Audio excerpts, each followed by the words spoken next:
जय हिंद स्टूडेंट्स, आप लोग कैसे हैं? I hope you all are staying fit and fine. So students, today we will discuss some very important topics related to gravitation. In the previous session we have started with this particular chapter and will continue with that topic. We have discussed universal law of gravitation, right? Here we will discuss the applications of that law, and then we will discuss a very important concept, that is acceleration due to gravity.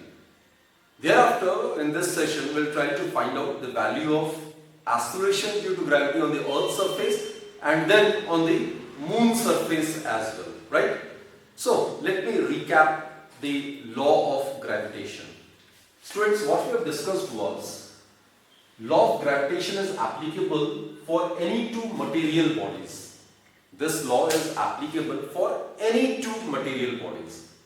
This law states that every body in this universe tends to attract every other body with a force which is directly proportional to the product of masses of the two bodies. That is, the attractive force between them is directly proportional to the product of masses of the two bodies and inversely proportional to the square of the distance between their centers.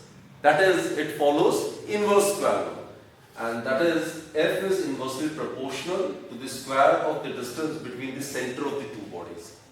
So students, if we combine them, we get F is proportional to m1 m2 divided by r square. Now in order to eliminate this proportionality sign, we introduce universal gravitational constant, and that is represented by capital letter G, right? So F is equal to capital G m1 m2 by r square. So this is, student, the mathematical form of the universal law of gravitation. Its value is constant, determined by very sensitive balance, and is experimentally determined by Cavendish, right? Its value is found to be 6.67. Its value is obtained to be 6.67 into 10 to the minus 11 Newton meter square per kg square. This all we have discussed in my previous lecture, right? Thereafter we have discussed some very important properties of gravitational force as well, isn't it? So today we will be discussing the applications of law of gravitation. So students, you are aware, the law of gravitation can be applied in cases like the revolution of moon around the earth. I'll explain. This is suppose earth, and let us consider this to be moon. Moon revolves around the earth in a particular circular orbit, right? And this may be considered to be the radius. Now look students, there exists an attractive force between earth and moon. That is, earth and moon both exert upon each other an equal and opposite force. That is, this is the force I am talking about. Now since the mass of the moon is about 1 by 100 times the mass of the earth, that is, moon is of smaller mass. So as a result, what happens is, moon revolves around the earth. So this force, which is the gravitational force between the moon and the earth, it provides the moon the necessary centripetal force. Students, we have discussed, whenever a body is moving along a circular path, then the nature of the force must be centripetal. And here, the centripetal force is being provided by the gravitational force of attraction between the moon and the earth. Right? So the revolution of moon around the earth, that can be explained by universal law of gravitation. Similarly, the revolution of planets, including Earth around the Sun, that may again be explained with the help of universal law of gravitation. Now, during the free fall of a body, the body tends to get attracted towards the center of the Earth. So this phenomena can also be explained with the help of universal law of gravitation. So every body in this universe tends to attract every other body with a force which is directly proportional to the product of mass of the two bodies and inversely proportional to the square of the distance between their centers. which is known as inverse square law. Now students, in the previous lecture, we have discussed the case of apple earth, right? Let me give you an example, right? So as to stress on that particular point. Suppose students, this is a body, say of mass, large mass, it's a huge body, it's suppose a celestial object. It is suppose a celestial object. Its mass is considered to be suppose 10 raised to power 6 kg or 10 raised to power 6 kg, it's okay, right? It's a huge body. And there is a simple body, smaller one. Suppose its mass is m2 and it is suppose 0.5 kg. Now both the bodies will attract each other with the same force. The force with which m1 exert on body m2, the same force will be exerted by body m2 on body m1, isn't it? So they form action-reaction pair. So both the bodies will exert equal and opposite forces. Now for m1, suppose this force is, let us consider, that's a simple example, 2 Newton.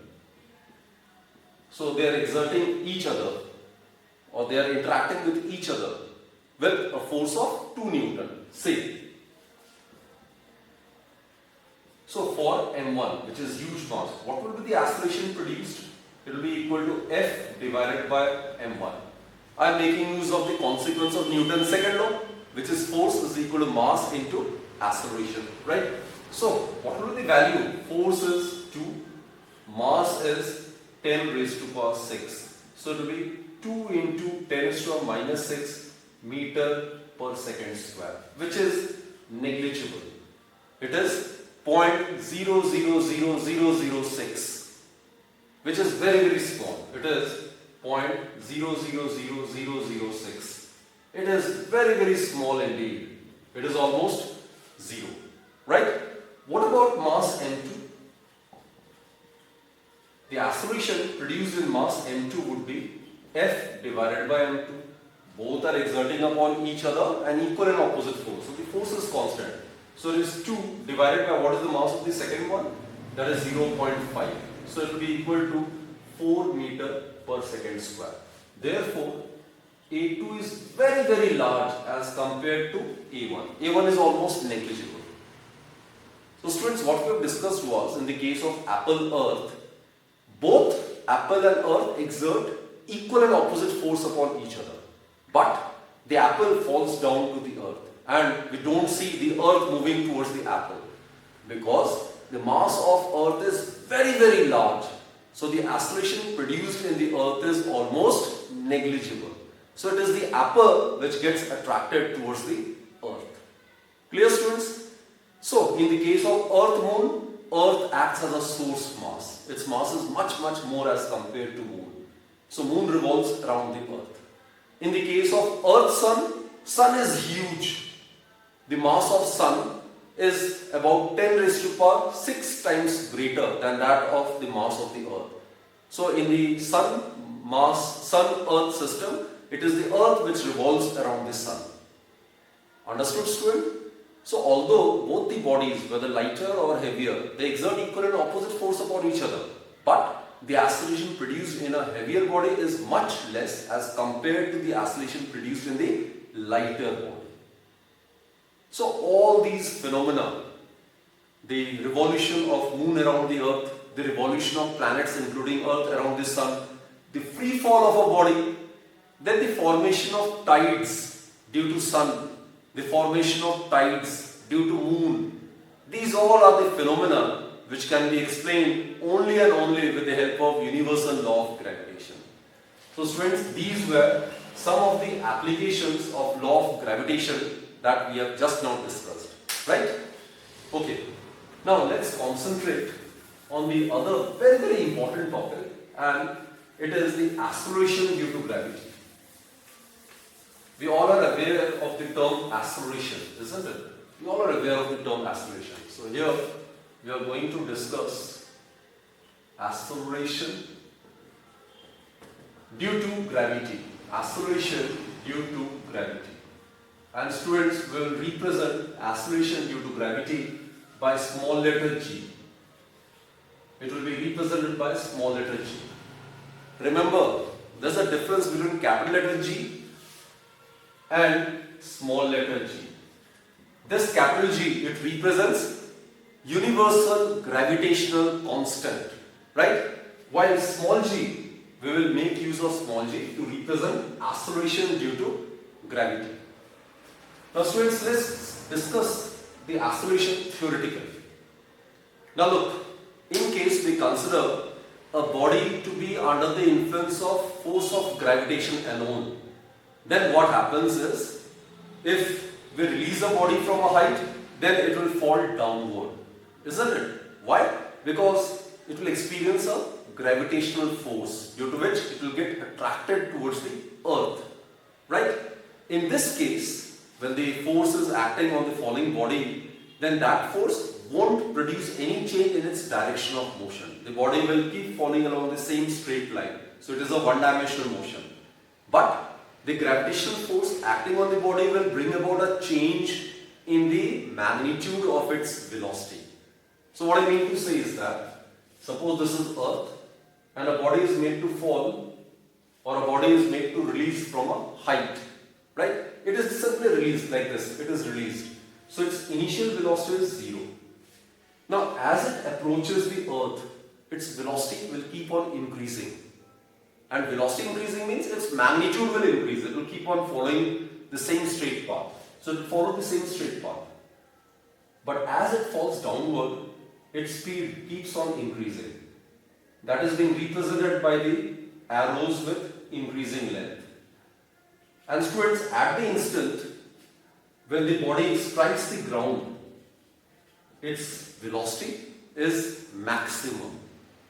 So what I mean to say is that during the free fall of a body, due to the force of gravitation, the velocity of the body is changing. If the velocity of the body is changing, it means that it is a case of accelerated motion. The body is experiencing acceleration, and this acceleration which this body is experiencing due to the force of gravitation is known as acceleration due to gravity. So nothing new, students. Acceleration means change in velocity. So here also the change in velocity is taking place, and here only the magnitude of the velocity is changing. So that change in the velocity is producing an acceleration in the body, and this acceleration in the body is produced due to the force of gravitation. And this acceleration with which a body gets attracted towards the center of the earth is known as acceleration due to gravity. Clear, students?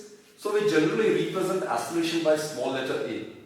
So during the free fall of a body, or when the body is under the influence of gravitational force alone, then a can be replaced by small g. So students, remember, g, small letter g, it will be used to represent acceleration due to gravity. Now since it is acceleration, therefore its SI unit is meter per second square, right? Time rate change in the velocity. So its SI unit is meter per second square. Clear, students? Okay. Now what we will discuss is, since the body is falling freely, so in this case a will be replaced by small g.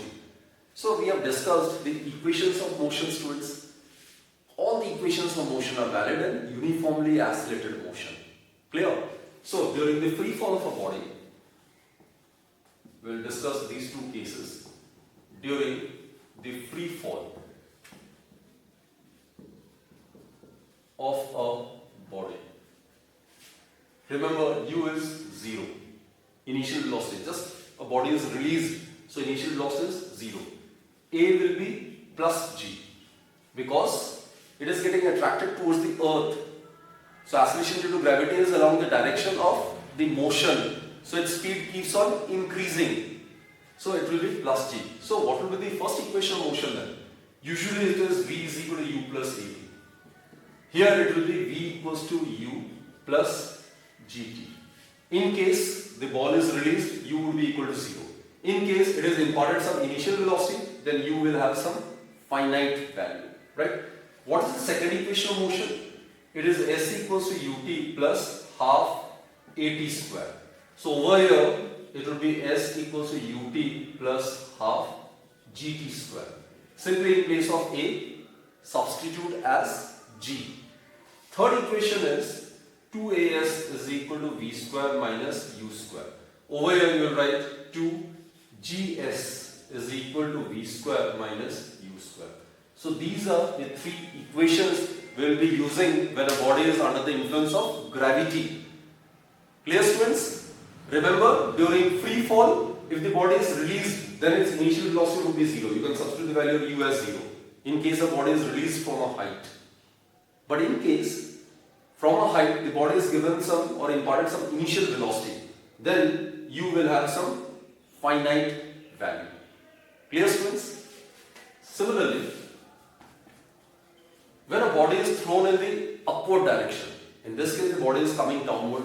Now during the vertically upward motion of a body, during vertically upward motion of a body, during vertically upward motion of a body, in this case body is moving in the upward direction. So what will happen is, this is the earth's surface, it's very important some initial velocity so as to make the body gain in height.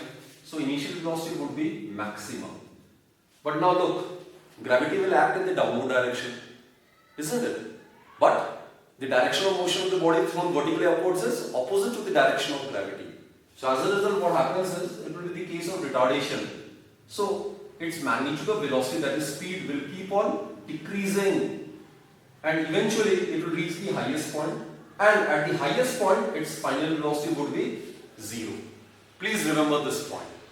So when a body is thrown in the vertically upward direction, its speed will keep on decreasing and eventually when the body is at highest point, it will momentarily stop. That is, its final velocity will become 0. So here it is the case of retardation. The speed is decreasing at a constant rate. So here in this case, a is replaced by minus g.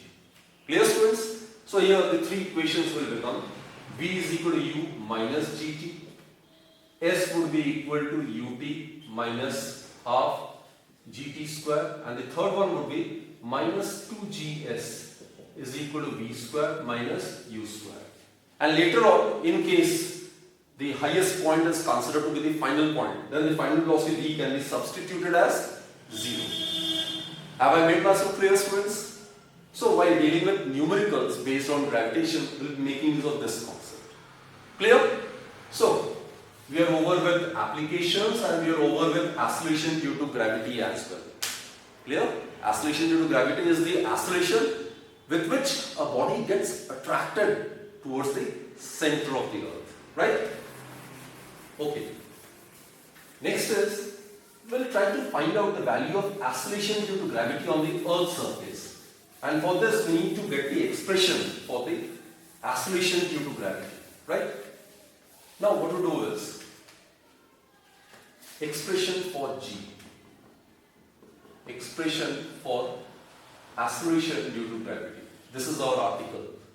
Right? Suppose this is earth, it's huge. This is the center of the earth. And students, remember, although earth actually is ellipsoidal, it is elliptical, but for all practical considerations, we can consider the earth to be a perfect sphere, say of radius capital R. And suppose a body be placed over here. This is any body, any terrestrial body. This is a celestial object, earth. This is a terrestrial object. So its mass is very, very small. Let the mass of the earth is capital M, which is considered its center. Let the mass of this terrestrial object be small m. And obviously small m is very, very less as compared to capital M. It's a fact. So this will act as a source mass, this will act as a test mass actually, isn't it? So although both will exert equal and opposite force upon each other, but still this body will get attracted, or rather it will fall towards the earth. Clear? So what is the force acting on this particular body? The same force will be acting on earth as well. So for body of mass small m, what is the force acting? What is the magnitude of this force? We can make use of universal law of gravitation, its mathematical form. It will be capital G. Product of the masses of the two bodies under consideration. One is the mass of the earth, the other one is the mass of the body under consideration, divided by the distance between their centers. Here, the dimension of this terrestrial object is negligible as compared to the dimensions of the earth. So the distance between their centers may be logically considered to be equal to the radius of the earth. So it will be r square. R is the radius of the earth. R is the radius of the earth. This is earth. Clear, students? So this is equation 1. Even if it is at some finite height, still that height h would be negligible as compared to the radius of the earth. Students, the radius of the earth is 6400 kilometer. It's huge. So the dimensions of this body is negligible when compared to the dimensions of the earth. So here, what we have approximated is the distance between the centers of these two bodies is equal to the radius of the earth itself. Right? So r is the radius of the earth. Also, students, as per Newton's second law, we are aware, as per the consequence of the Newton's second law, F is equal to ma. We all remember this. The net external force acting on this body is mass of this body multiplied by acceleration. And the acceleration which this body experiences under the influence of this force of gravitation is known as acceleration due to gravity.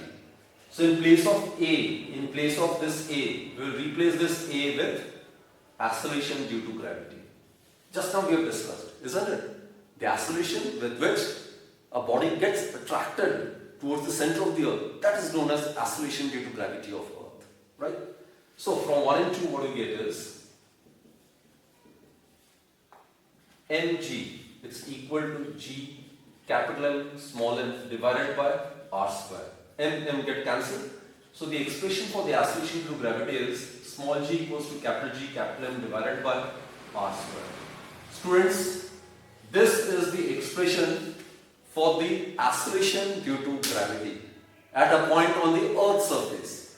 G, as you are aware, it's the universal gravitational constant.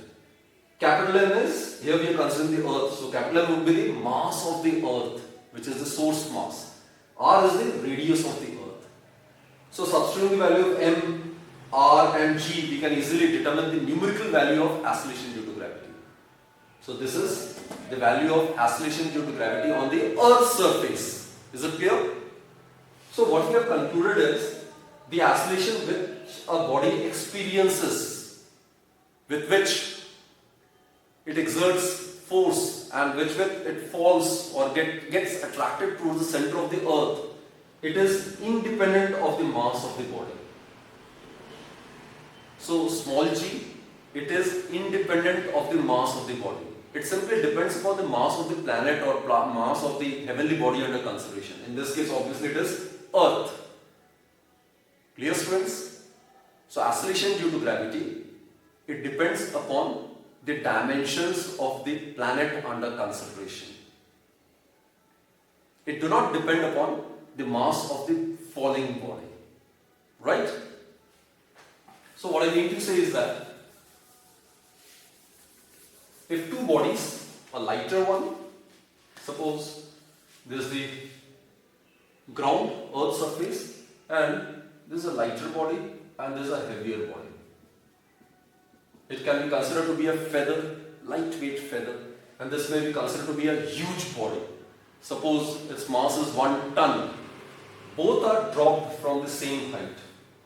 Both are dropped from the same height. In that case, both will have same acceleration due to gravity. So both will fall and will take equal time to reach the Earth's surface, provided there is no other force acting. If these two falling bodies, one the lighter, the other heavier, is only and only under the influence of gravitational force, air resistance, any other forces are considered to be negligible. In such a case, both the bodies will take equal time to reach the ground, and they will reach the ground with the same velocity. So what I mean to say is that the acceleration with which these two bodies are coming towards the ground, it is independent of the mass of the two bodies. So as a result, both will take the same time in coming to the ground or in reaching the ground. And while striking the ground, both will possess the same final velocity. So it clearly indicates that the acceleration due to gravity is independent of the mass of the falling body. It only depends upon the dimensions and mass of the planet under consideration, right? So let's determine the numerical value of small g. Let us determine the value of small g. So, value of small g on Earth's surface. So students, what was the expression for small g? It is g m by r square. In case we are finding the value of small g on the Earth's surface, then this is the mass of the Earth. And mass of Earth is, being a science student, just do remember this value. It is 6 into 10 raised to power 24 kg. R, it is the radius of the Earth. It is 6400 kilometer. Converted in SI, 1 kilometer is 1000 meter, isn't it? So it can be written as 6.4 into 10 raised to power 6 meters. And capital G, we all are aware of this value. So let's substitute the value. Capital G is 6.67 into 10 raised to power minus 11. M is 6 into 10 raised to power 24 divided by r square. R is 6.4 into 10 raised to power 6 square. If you solve it, students, I hope you all are capable of finding numerical value of this. So if you solve it, you will get 9.8. And SI unit of acceleration, it's meter per second square. So the value of acceleration due to gravity is 9.8 meter per second square. This is considered to be the value of acceleration due to gravity on the Earth's surface. In the next lecture, we will discuss, this is just the approximate value. Actually, the value of small g varies from place to place. That we will discuss in the next section. But while dealing with numericals, the value of small g is taken as 9.8 meter per second square until and unless otherwise mentioned. Clear, students? So, the value of acceleration due to gravity on the Earth's surface is 9.8 meter per second square. Clear? Okay. Also, we can determine the value of small g on lunar surface. Lunar surface means on the moon surface. So, let's try to find out the value of small g on lunar surface. Lunar means moon, on moon's surface. We'll make use of the same formula. So we need to calculate the value of acceleration to gravity on moon surface. This is universal gravitational constant. This will remain same, constant everywhere in the universe. M is the mass of the moon. R is the radius of the moon. Now here you need to consider certain important facts. The mass of the moon is 1 by 100 times the mass of the Earth, which we have considered to be n. Mass of the Earth is considered to be n. Radius of the moon is quarter means 1 by 4th of the radius of the Earth. So 1 by 4th of the radius of the Earth. Radius of the Earth is considered to be r, right? So let's substitute these values over here. So what we get is G moon is equal to capital G, M moon, it can be written as m by 100. R moon square, it can be written as r square 4 square, that is 16. Clear, students? So this may be written as 16 by 100 Gm divided by r square.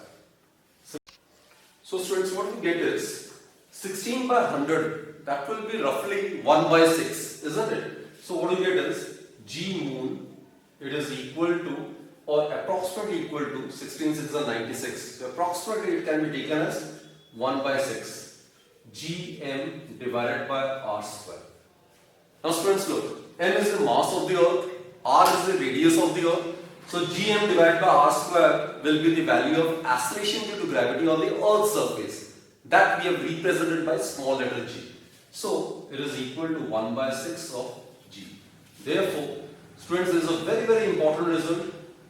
G moon is approximately equal to 1 by 6 of value of acceleration due to gravity on the earth's surface. So we can determine the numerical value of the acceleration due to gravity on the lunar surface as well. That can be found by substituting the value of small g. Small g on earth's surface is 9.8. So it will give us 1.63 meter per second square. So students, this is the value of acceleration due to gravity on the moon's surface. So the value of acceleration due to gravity on the moon's surface is 1 by 6th the value of acceleration due to gravity on the earth's surface. It is only due to the appropriate or higher value of gravity on the earth's surface that earth is able to hold on to its atmosphere. While on the other hand, moon's gravity is quite less, it's 1 by 6th. So there is no atmosphere on moon. This is one of the reasons. There are other reasons as well, but this is one of the reasons why moon do not have any atmosphere. It is because its value of acceleration due to gravity is less. It is unable to hold on to the atmosphere, right? So with the passage of time, it kept on losing the atmosphere, and eventually there is no atmosphere on moon now, right? So students, we will conclude this session then. We have discussed during this session, we have discussed all these topics. I hope you have understood each and every topic, right? So please, again, I must insist on your consistency. Be consistent in your studies and have a positive approach towards your studies, right? Don't miss a single lecture. Watch my each and every video till the very end. Watch it again and again till you understand the concepts. And in case of any doubt, you can always text me. You can always clarify your doubts, right? Just in the message comment, you can seek clarifications for any doubts, if any, right? So all the very best and keep studying, students. We'll continue in the next session then. Till then, bye-bye and take very good care of yourself.